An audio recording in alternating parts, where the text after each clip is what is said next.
What's up, guys? It's MamaDeadHead, and I am back with another video on Star Wars.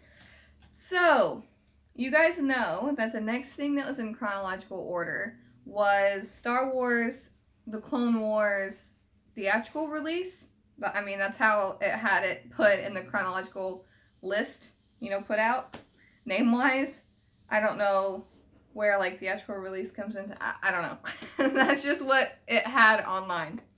So first impressions on this movie, like immediately off the bat, I don't know why. I guess because I'm really like not well versed in this universe quite yet.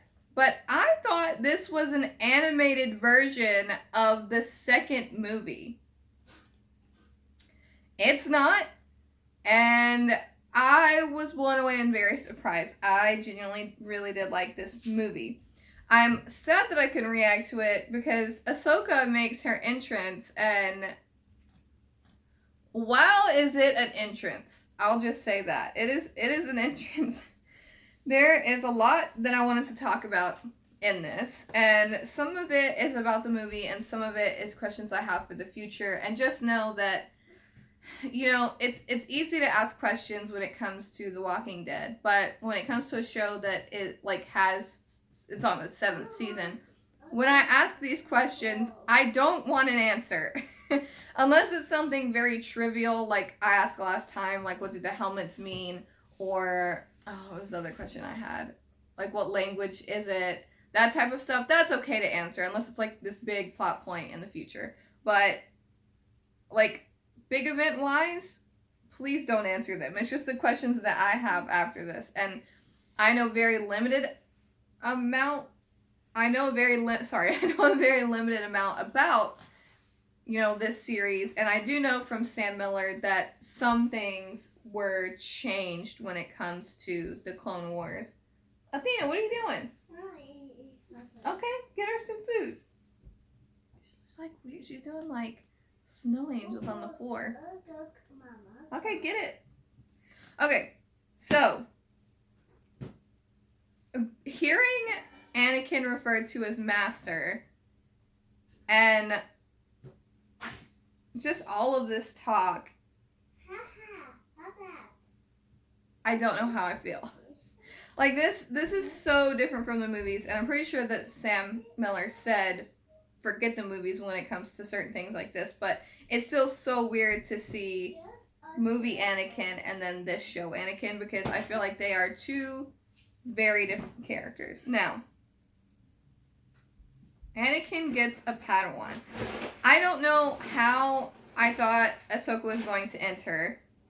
I don't know what I thought she was going to be, but I wasn't expecting her to be a Padawan. And I also was not expecting her to be Anakin's Padawan, because he was very, I don't know how to phrase it. He was a risk taker.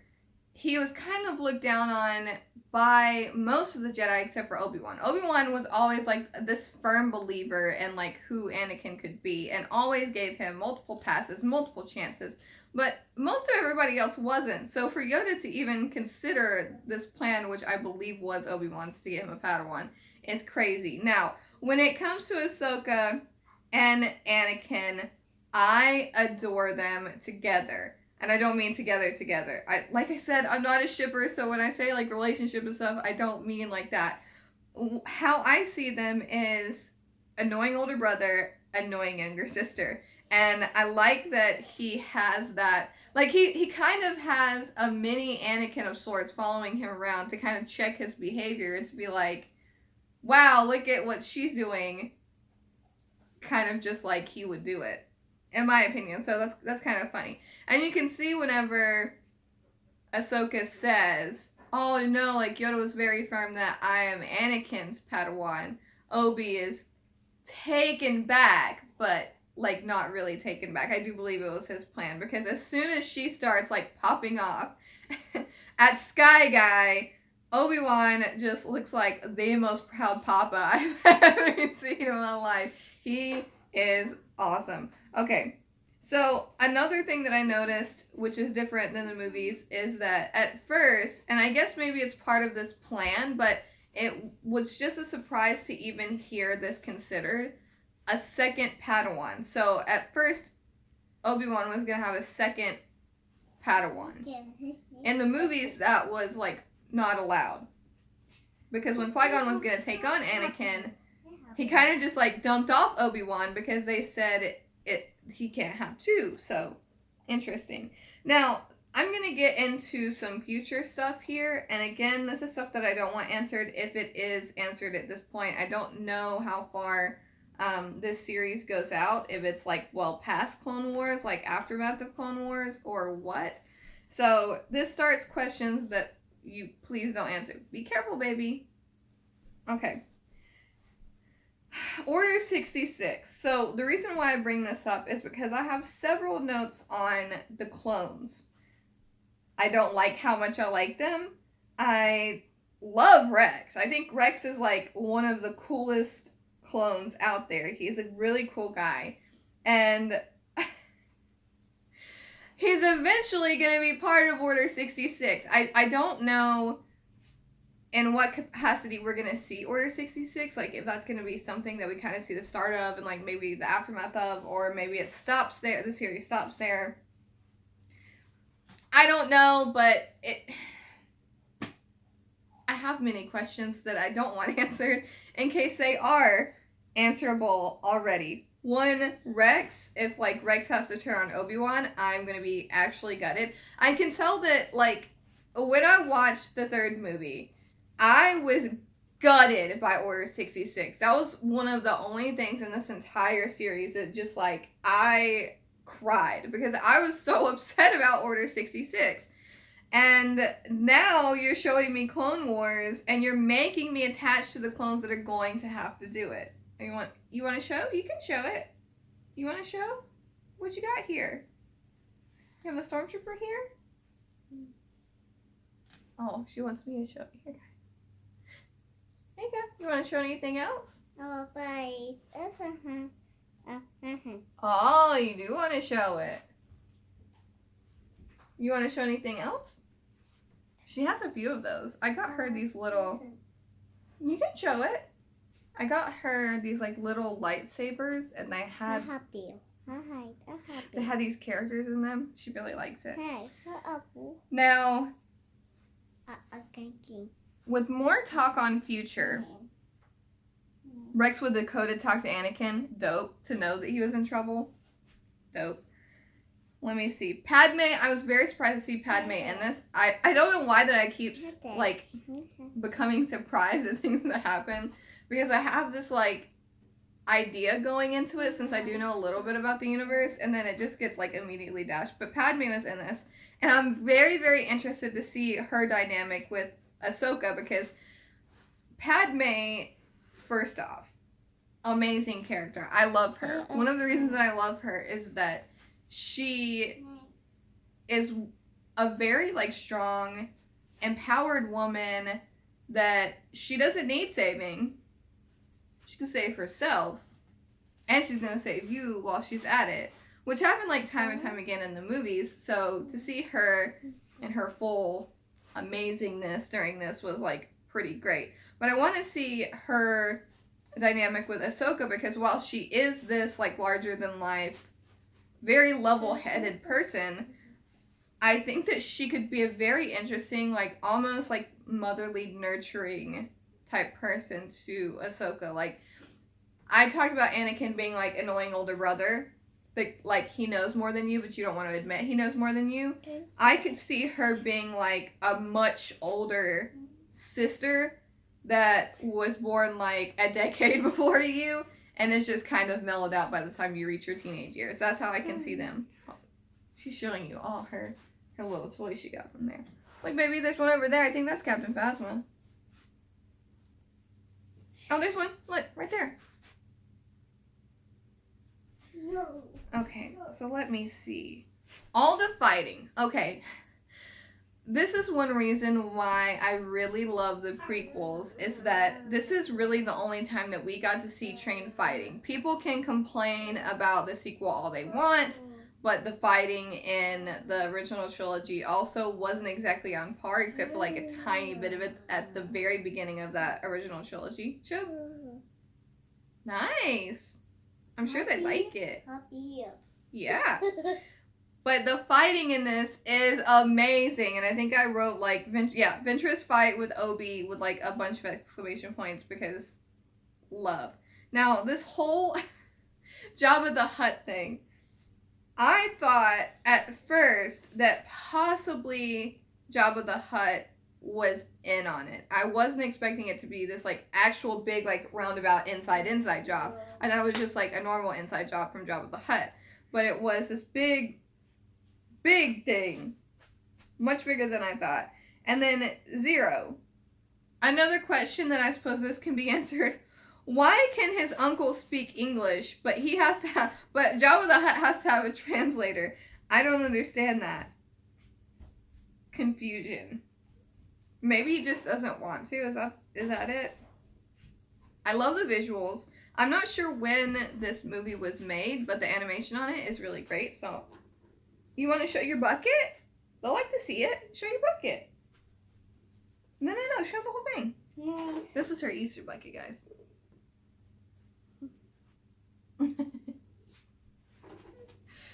Okay, let me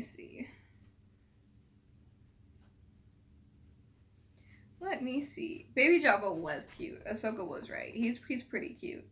And also, I wrote down like she's so spicy because you even say one thing to her that she doesn't like, she is going to pop off at you. I think that she just works really well with Anakin and really well overall. You know what's crazy is that I guess now looking at it, she wouldn't peg me as I don't mean this as any disrespect because I think she's dope and she has huge opportunity to grow, obviously, and she definitely will. But I don't see her as being a Jedi. I kind of think she's too emotional to be a Jedi in the same form that I think Anakin is too emotional to be a Jedi as well. You have to be very level-headed about things. Athena, be careful! You have to be very level-headed about things, and she kind of isn't. Now, she is just a kid, so she has like a lot of room to grow, but I just don't see her becoming this like huge big master Jedi, if that makes sense. But I do really genuinely like her character. I don't know why, but there are a few characters in this universe. It's just like from the time I meet them, even if they're quote unquote like on the bad side, I would just like die for them. Finn is one of them. I adore Finn because of where he came from. And I realized that Rey probably had to overcome more. I guess that's up to interpretation. But just... Bucket. Yeah, your bucket. But I would die for him. And then I don't feel I would have to die for Obi-Wan, but I love him on that level. And then this is one that people probably wouldn't agree with, but Lando Calrissian, I would die for Lando Calrissian. I don't know why. Another person that I'm very dedicated to, that obviously I will not see in this series, maybe in a flashback would be great, Qui-Gon, would die for him. So yeah. And quickly, I would already die for Ahsoka. She's pretty awesome. Honestly, I do think she is like a really awesome character. I love her entrance. And I just wish that I could have reacted to this, or this would have been an episode so that, you know, I could have had this like really cool reaction to her. Because I was just dying most of the time she was talking. Now, Athena, be careful. Now, the last thing that I wanted to talk about, as far as like actual story goes, be careful, baby, is Anakin trusting Ahsoka with the Huttlet. I think that was very interesting. I could see it going that way when he said what he did to her, like she had this very important mission, but I am surprised that he went ahead and went through it with just the type of person that he is. He is trusting, but he's just more... He's very confident in himself, and I think that often he will put that above, like why let Obi-Wan do something or Ahsoka do something if I can do it, if that makes sense. That doesn't mean that he's a bad guy, it's just that's kind of how I take it. But trusting her with the Huttlet, I think, was a really interesting move on his part. I am really into this Anakin much more than the movie Anakin, even though I did like the movie Anakin. Now, I said that I would overall rate this an 8 or a 9 out of 10. And the only reason why is because I would have liked to have seen... Now, I know that this was obviously a big introduction to Anakin getting a Padawan, but I am very interested in interactions between Ahsoka and Obi-Wan because she's very fiery and he's very level-headed. I just kind of want him to have some dad moments. I'm sure that he will. Very long series, and I'm like not even a fraction of the way into it. So I'm all in at this point. The first 2 episodes were great, but this movie, yes. Absolutely so much yes. It's great. And I can't wait to see more. I think it's gonna be awesome. I'm gonna be doing reactions to the Badlands, but part of me is really is really just gonna want to do Star Wars all the time because I do like how this is playing out. Now, I know little things that I know that I'm just gonna tell you guys again because I'm pretty sure I've already told you. I do know that she lives until at least this last season. I don't know what anything holds. I'm pretty sure that Order 66 is going to be in this, so I don't know if she, like, survives. Like, past that Force Ghost. I don't know. Maybe she's a Force Ghost in season 7. I don't know. This is a universe where, like, anything can happen. I know that she lives to season 7, but does she actually live to season 7? I don't know. Now, another thing is... if she doesn't die in this series, which I don't know if season 7 fully is out or if they were coming out like episode by episode, like each week. But if she does live, then how does she die? Because she is in Rise of Skywalker as a voice that Rey hears. Now, that in itself isn't too shocking because of the timeline would put her like Obi-Wan or older age. So it's not like this like horrible thing that she's done at this point. But it's interesting. If it's coming out episode by episode for season 7 of this series, she could die by the end of it. Or this could be setting up for another series. Maybe she's in... isn't Rebels after this? I'm not sure. She could be in that? Question mark. I don't know. I'm going to be absolutely devastated if, like, Order 66 comes around and she dies. Or, like, Rex kills her. I think the other guy's name that I saw in this one, the orange stormtrooper, is Oddball. I don't know if that's the same orange stormtrooper that we saw in the first one, or that I saw in the first one. Somebody can correct me on that. I don't know. I just feel like I'm definitely going to be devastated at some point when I have to relive Order 66 and now I have attachments to all of these characters. And if Rex has to kill someone at this point, I'm going to be very gutted, and he probably will. Also, why? I don't understand. Why would they kill them if they've built up this rapport with them and they know what they're like? Because if Palpatine... okay, this is a discussion for a different day. But if they know the integrity of the Jedi, like... for example, someone like Rex working with Obi-Wan, at the very least, even if they have to do this order, like they're forced to do it, like Palpatine like mind controls them or something. I mean, he is pretty powerful. I don't know like how powerful he is. At the very least, at some point that is going to wear off, and how are they going to live with themselves? Unless they've been just like bad this whole time. But it seems so genuine. I don't know. I'm sure that some of that is going to be answered. So again, please don't answer some of the questions that I did, but some of the little stuff, feel free to answer. Like languages, why doesn't Jabba the Hutt speak English when like everybody else does? I don't mind the translation like at all, but it's just, it was interesting in this to see another Hutt, another Jabba, but he spoke very, very, very plain English. So I don't know. I'm very interested though. Like I said, I'm very excited. I'm very excited for this series now. I think that it's going to be really awesome. Athena, do you want to come say bye? Bye. Well, come here. You want to show me your drawing? Come here. Your little painting. You want to show off your stuffs? Can you say bye? Bye. You say bye, friends. Bye, Ham. Can you say I I love you? you. Oh, that's so sweet. All right, Bucky. I Have love you. All right. I Are you gonna do it one more time? love you. All right. Say bye. Bye.